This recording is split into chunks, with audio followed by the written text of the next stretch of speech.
Bonjour et bienvenue dans cette vidéo, pour cette édition de l'actualité du Real Madrid, en ce mardi 5 décembre 2023. Si t'es nouveau sur la chaîne, n'hésite pas à t'abonner et d'activer la cloche de notification pour recevoir une notification dès que je publierai une nouvelle vidéo, et mets aussi un j'aime et un commentaire pour le référencement, et ainsi me soutenir. Merci, et commençons.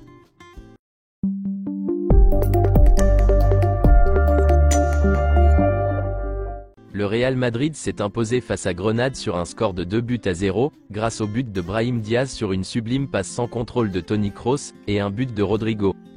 Brahim Diaz a été l'homme du match. Carlo Ancelotti est apparu dans la salle de presse du stade Santiago Bernabéu, après la victoire du Real Madrid face à Grenade, lors de la 15e journée de Liga. L'entraîneur a déclaré ceci: « Ça a été un bon match. Nous l'avons bien contrôlé, et nous avons également très bien joué. Nous sommes restés concentrés, en ne prenant pas de risques, en gérant bien le ballon et en étant vigilants en défense pour stopper les contre-attaques. Carvajal a eu une contracture, il sera évalué, mais cela ne semble pas très sérieux.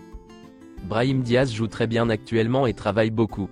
Il est bon, peu importe le poste que je lui assigne. Je suis très content de lui. C'est vrai qu'il n'a pas eu un rôle important au début de saison, mais il démontre toutes ses qualités actuellement. Le rôle et le rendement de Kroos. C'est un milieu de terrain qui ne rate aucune passe, et trouve toujours la meilleure solution. Il aime également le ballon, il n'a pas peur de la pression, et en plus il se place très bien. Son contrôle et son orientation sont plus que corriges quand il reçoit le ballon. Kroos est irremplaçable même quand il ne joue pas. La série de Rodrigo. Rodrigo a retrouvé son meilleur niveau et il marque beaucoup de buts. Il ne marque pas que du gauche. Il le fait également sur des centres et du droit. En seconde période, on l'a placé plus sur la droite, car il pouvait profiter de plus d'espace que de l'autre côté. Il a marqué sur une très belle combinaison entre lui, Joselu et Brahim. Ça a été un mais de belle facture. Modric sera là pour le prochain match.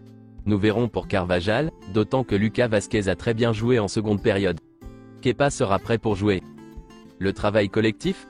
Je n'ai rien parié avec personne cette saison. L'équipe doit travailler ensemble, peu importe qui marque les buts. Ce qui importe, c'est le travail collectif et c'est ce que j'aime le plus. Nous jouons actuellement très bien, et nous sommes en train de créer un pacte entre nous tous qui permet de très bien défendre et de conserver notre cage inviolée. Les attaquants font du bon travail, et ils apportent beaucoup l'équipe dans ce secteur. Le soutien du public? Le public a beaucoup d'affection pour moi, et je suis très content de cela. Le 4e maillot du Real Madrid sortira en janvier ou février 2024. Les couleurs seront violet foncé et détail orange. Au Real Madrid, le sentiment que Kroos devrait être convaincu de retarder sa retraite est de plus en plus fort. Toni Kroos ne prendra pas de décision hâtive, et sa continuité ne dépendra que de lui. Sa relation avec Florentino Pérez et José Ángel Sánchez est imbattable. Les doutes de Kroos sur sa continuité sont dus au fait qu'il ne veut pas prolonger sa carrière. Il ne veut pas prolonger sa carrière plus longtemps que souhaité. Il veut prendre sa retraite à un moment où il apprécie encore le football en tant que joueur important. L'aspect physique joue également un rôle. La blessure à la pubalgie qu'il a subie en 2021 le gêne toujours, et la zone des ischio-jambiers où il a subi une rupture en mars 2022 est surchargée lorsqu'il y a une accumulation de matchs. Bien qu'il soit un professionnel irréprochable, les années passent, et il est de plus en plus difficile de récupérer entre un match et l'autre. Carlo Ancelotti a mal à la tête chaque fois que Kroos est mis au repos pour un match, parce qu'il ne trouve pas dans l'effectif un joueur qui apporte ce que Kroos apporte.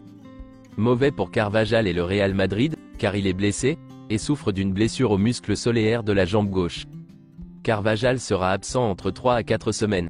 Carvajal dit donc au revoir à 2023, l'objectif est la Supercoupe d'Espagne. Selon certaines informations, il sera de retour pour la Supercoupe d'Espagne.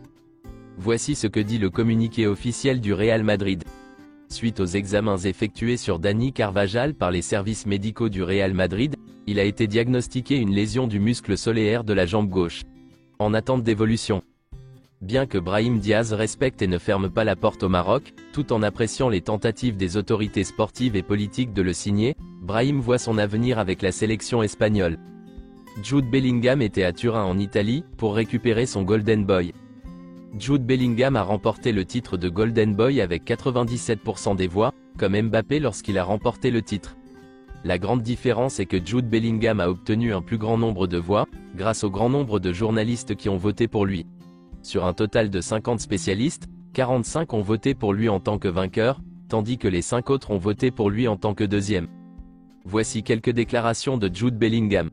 Je sais que je le déçois sur un point, je ne parle toujours pas espagnol. Je suis désolé, mais je rencontre des obstacles inattendus avec cette langue. C'est difficile pour moi, je l'admets.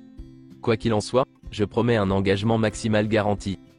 Je mets mes efforts et une volonté farouche de m'améliorer dans le travail, mais le mérite revient à monsieur Ancelotti qui a trouvé la bonne position pour moi, et m'a donné plus de liberté sur le terrain.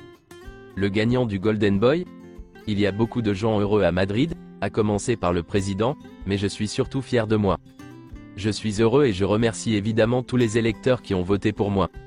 Je l'attendais avec impatience, c'est un trophée qui dure toute une vie, et qu'on ne peut gagner qu'une fois. Je suis le 3e Anglais à le gagner, après Wayne Rooney, l'une de mes idoles, et Sterling. C'était ma dernière chance, car en 2024 je ne pourrai plus concourir, parce que j'aurai dépassé l'âge requis pour le gagner. Je suis heureux d'avoir réussi à la 3e tentative. Le Golden Boy est pour moi une motivation supplémentaire pour toujours donner plus et faire mieux.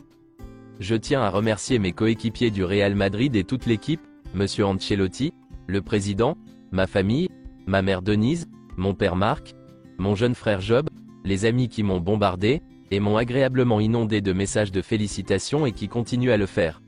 Sans toutes ces personnes, sans leur aide sur et en dehors du terrain, sans leurs encouragements constants et sans jamais oublier les supporters qui me soutiennent, je n'aurais pas pu remporter le Golden Boy. Qui peut être mon successeur au Golden Boy? Je citerai 3 noms. Tout d'abord, Arda Güler est un phénomène, nous le voyons s'entraîner, et nous sommes ravis de lui. Ensuite, mon ancien coéquipier Jamie Bynoe-Gittens, du Borussia Dortmund. Et enfin, mon frère Job. Selon Matteo Moretto, le Real Madrid réfléchit à la possibilité d'acheter Kepa de manière permanente ou non, et à la manière de le faire. Il n'y a pas de négociation avec Chelsea à ce jour, mais la première intention est là. Selon Marca, l'Arabie Saoudite a frappé à la porte de Valverde l'été dernier avec une offre énorme, avant que le Bayern ne le fasse avec insistance, mais le joueur ne l'a même pas envisagé. Son rêve a toujours été d'être capitaine du Real Madrid. Selon Matteo Moretto, le Real Madrid prépare une offre pour Kylian Mbappé, au début de l'année 2024. Le Real Madrid a retenu la leçon du passé. Si Mbappé veut rejoindre le club, il devra signer l'offre qui se prépare immédiatement. Dans le cas contraire, les Madrilènes se tourneront vers d'autres cibles. Selon les informations de Relevo, le Real Madrid dispose de l'option Erling Haaland pour 2024. La priorité est Mbappé, mais le club sait qu'il existe une clause de sortie dans le contrat d'Haaland, et qu'il rêve de jouer pour le Real Madrid. C'est tout pour cette édition de l'actualité du Real Madrid, et merci d'avoir suivi la vidéo. Abonne-toi et mets un j'aime si t'as aimé la vidéo, et mets aussi un commentaire en donnant ton avis, et à la prochaine pour plus d'infos sur le Real Madrid.